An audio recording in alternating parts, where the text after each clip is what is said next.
dragons. All I know is they've mutilated beautiful, lovely pets and taken one paw and called it their existence.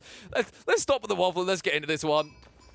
We need it. Tap it into my veins, sir. It is time for the battle of the Mongol spammers. You know, this is actually fitting.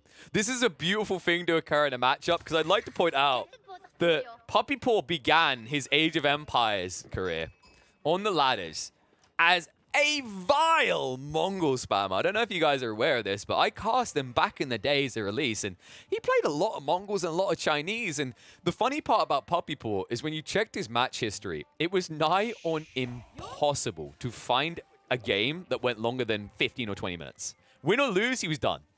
And it seemed really cheesy. There's certain other people that still do that on the leaderboards or play that style of cheese that we won't name, but we all know who we're talking about. They never really evolved.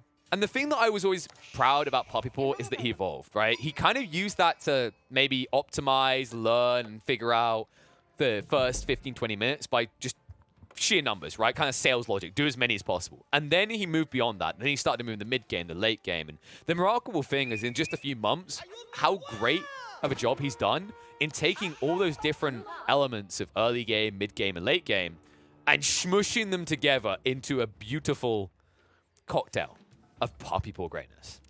And it's why this guy has been able to progress to top 8 worthy, right? We saw him in Golden League just missing out, barely missing out on a spot to Red Bull Warlord Legacy. Pipped at the post. I still argue that series between Viper, I know it wouldn't let us get a winner if we had a 6th game, but I would have been curious with a 6th game considering they were swapping civs each time around. But I'll have to settle for this. The ultimate battle. I don't know if I'm showing a boomer side, but cats and dogs. What a movie. Now put into Age of Empires 4 form. And, well, it's quite a volatile matchup we're looking at here, folks, because in the Mongol mirror, you really can get shafted by the generation. If you are unfortunate, you are done. This generation, I will say, is looking better for kittenclaw. But Mr. Pupan isn't too far off. His goal is a little bit closer. Stone, obviously, much further out. But it's retracted away and maybe less exposed. I think overall, as far as Mongol mirrors go, this is on the top. This is in the top 90% easily of ones I've seen. I've seen some horrific ones, even in competitive play, in the middle of a big tournament where someone has just lost because of that spawn. This one won't be that way, though. However, it will be some aggression followed by some defensive outposting. As kittenclaw says, no, no, no, no, no, no, no, we're not doing that today. Puppypaw, he says, do you know who I am? Do you know how I began? Outpost spamming was in my veins at the very beginning. You merely adopted the outposting. I was born in it, molded by it. And kittenclaw says, yes, but I was a TC rusher. Get out! That was the most Chadley move that kittenclaw could have possibly made. Let's forget the detail where puppypaw could have potentially seen that and then moved to block his redeploy the TC. I respect him for, despite that possibility, he does it anyway. One detail to keep in mind, though, is kittenclaw now doesn't have easy access wood. And now puppypaw can actually outpost spam his wood lines for free. Oh, man. I genuinely don't think puppypaw expected that. Like, if we had a face cam reaction for puppypaw right now, his eyes would have went so wide that genuinely you wouldn't think he had eyelids. Like, he probably dropped a deuce on his chair when he saw that coming towards him. That was the most alpha move a kitten could have ever pulled. Oh my goodness. TC dive, he realizes, oh wait, no, I need to go out and actually shiv that son of a gun. And puppypaw, uh-oh. Wait, what? What? What is this game? kittenclaw walks out next to the villager. He fades him. He's like, I'm not even going to attack you. The guy, it's like when someone pretend punches you and you flinch. kittenclaw with the misclick goes gathering on the on the carcass.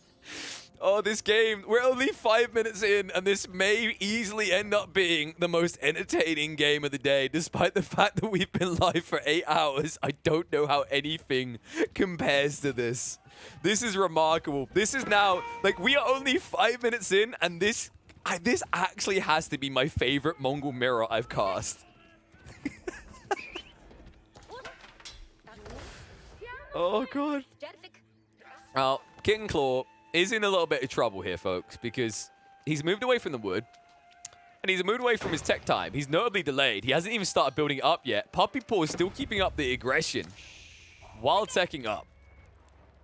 And more outposts are going to be attempted. This one's safe enough to be allowable, but you do have to question where kittenclaw goes from here. Because after that town center move away from a wood line, it did kind of look like he was going to be going to the litter box because he'd done a big doo-doo.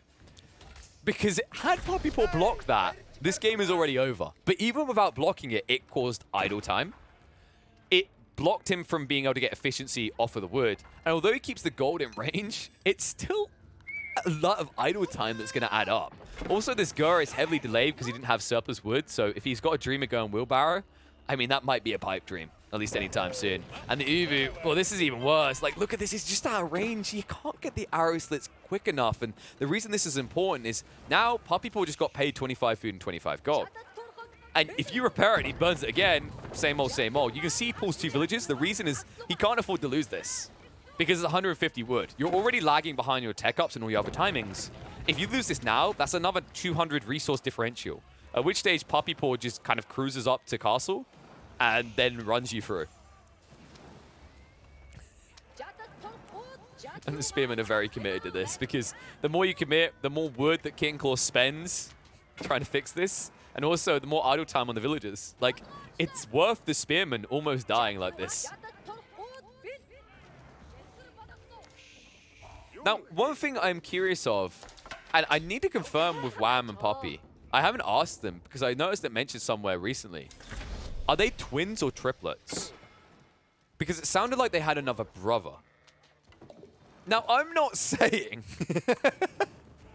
but I wouldn't be surprised. Jesus.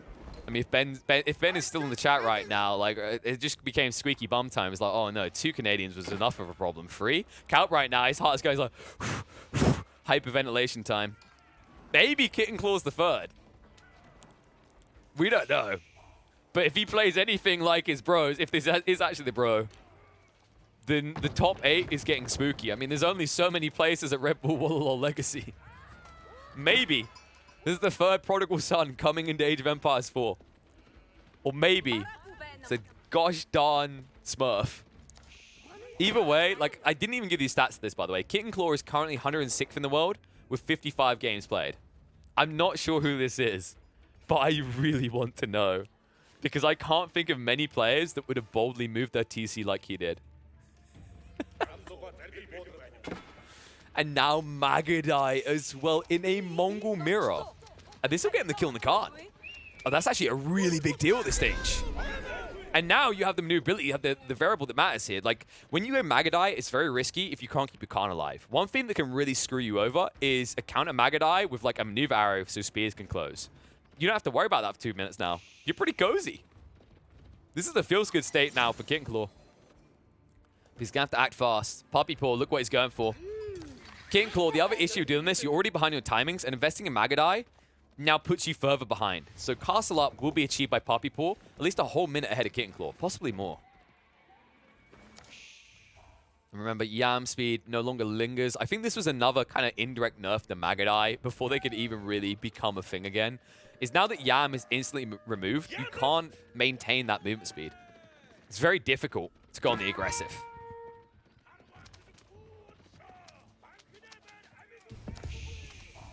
Canadian bro, ready to head on up.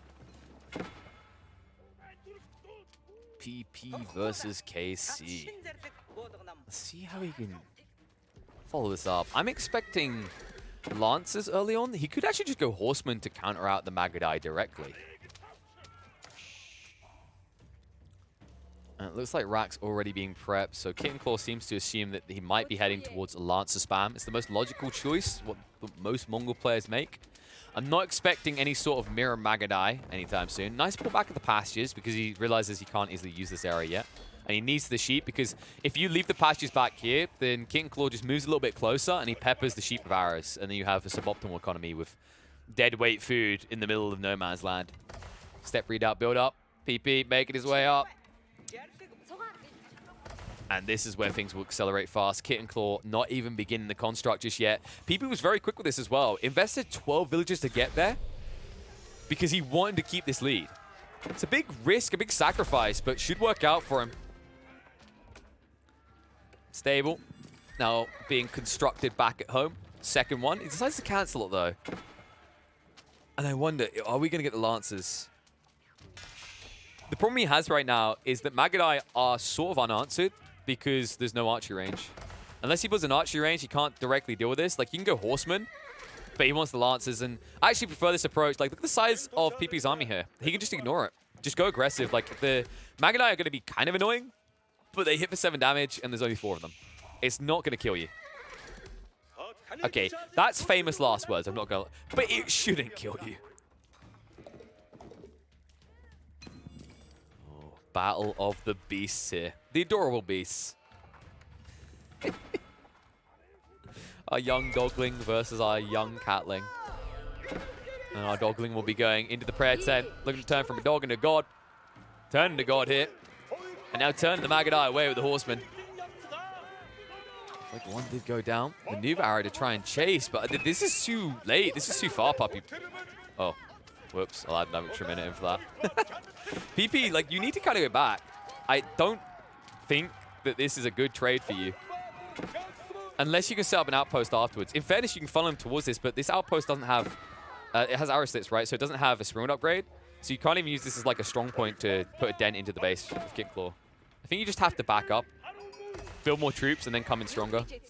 But you can see he kind of wants to go in now because this tech up, he suspects it's underway. And he's right. But by the time you get in position, like, look at the damage the Magadai have done. You know, Horsemen get blitzed down. One of your Lancers is almost dead already. And although the Khan is slowly killing the Magadai, I feel like this Magadai have somewhat got their value. Especially with more coming out. Is kittenclaw fully investing? Yo! He's going full Magadai in a Mongol mirror. I actually really like this because of what PP's done, right? Like, look at his build. His Lancers, it's all melee. Everything he builds is melee. And he hasn't built a blacksmith yet, so he doesn't even have the option to go into mangoes.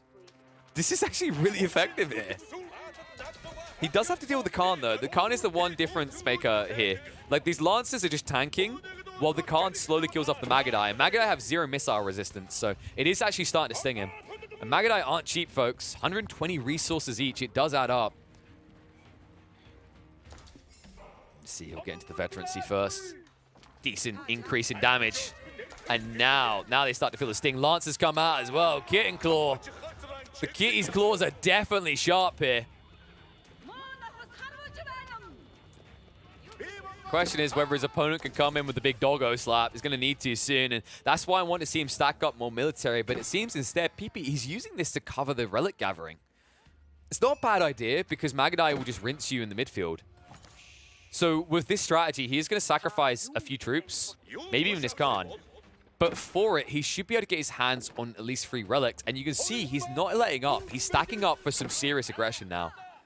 Parked right outside the base of kittenclaw. PP. Going a Le Pew on this one. Pew Pew from long range, in fact, as he's prepping for the siege engineering improved with the blacksmith. And now into the archery ranges. We'll be able to go into the crossbows. Crossbows that can hold their own against the Magadai. And kittenclaw. Those crossbows, they discount everything you've done here. Magadai are still incredibly squishy to have less range than the crossbows. And the Lancers will just get torn to pieces by it. So you need to find a way of attacking into PP's base soon. If you just wait in your own, you're just waiting for death. Especially with this outpost already being in place. It's a staging point. The Lancer count is starting to build. Khan did survive. Canadian Blitzer got away just in time.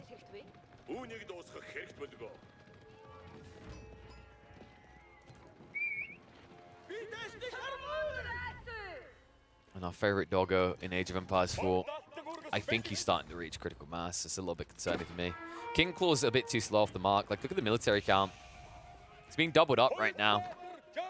Decent amount of spears in there, but these spears serve a purpose. Siege engineering improved is already being teched up now. And in this stealth forest, he can build a treb. His opponent won't even realize. And now kittenclaw going into the prayer tent in an awkwardly uncomfortable position here, because if he doesn't notice the prayer tent starts getting sniped down, 200 we're gone.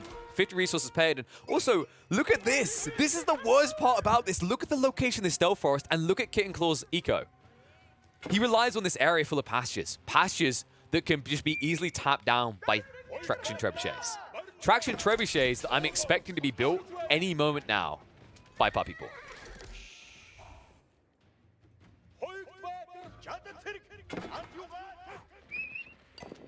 kittenclaw wrapping around, trying to go in here.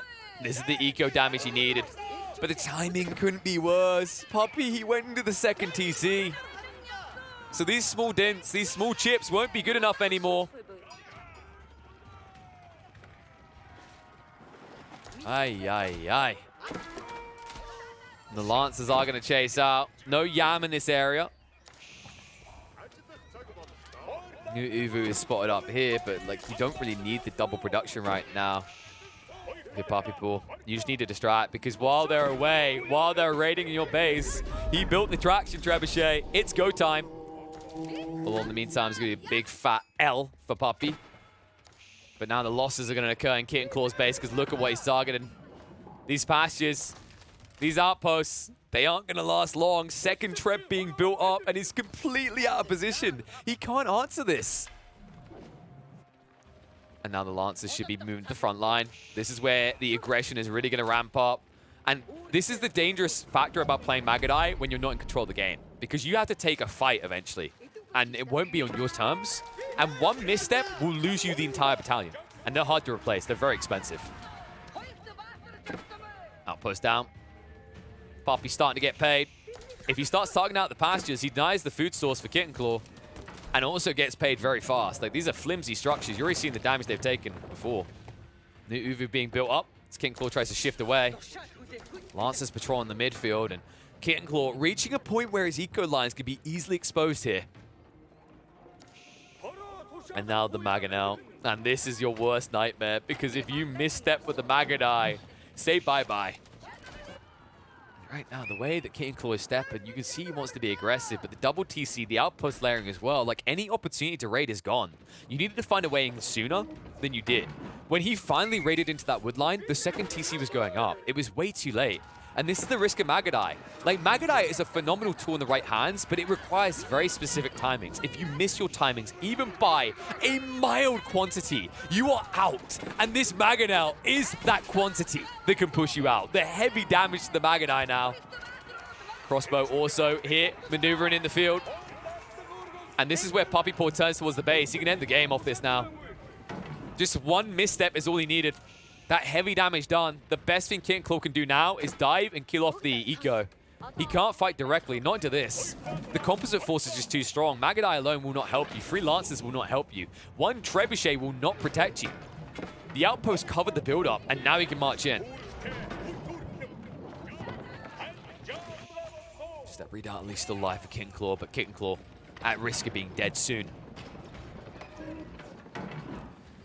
Well, you know what they say. Kitties have 9 lives. So far, I'd say Kitten's used a few of them, though. The TC move that didn't get blocked.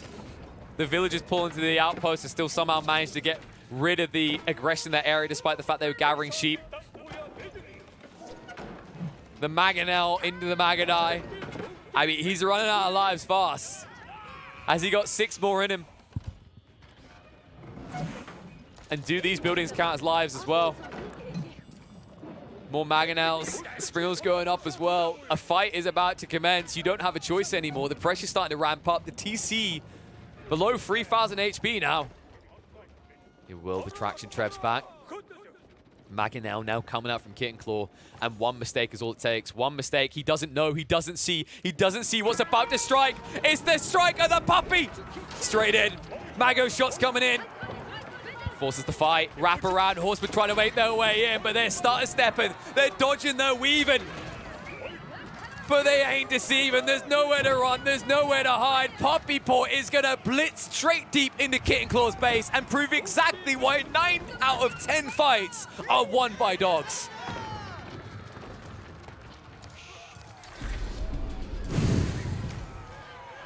And no surprise, the GG comes out. Maggot Eye Line goes flopsy doodle. The siege still unanswered. puppypaw, mwah, magnificently played. Y'all tried to catch me out by banning the word puppy. Good try, good try. I ain't gonna be going down that easy.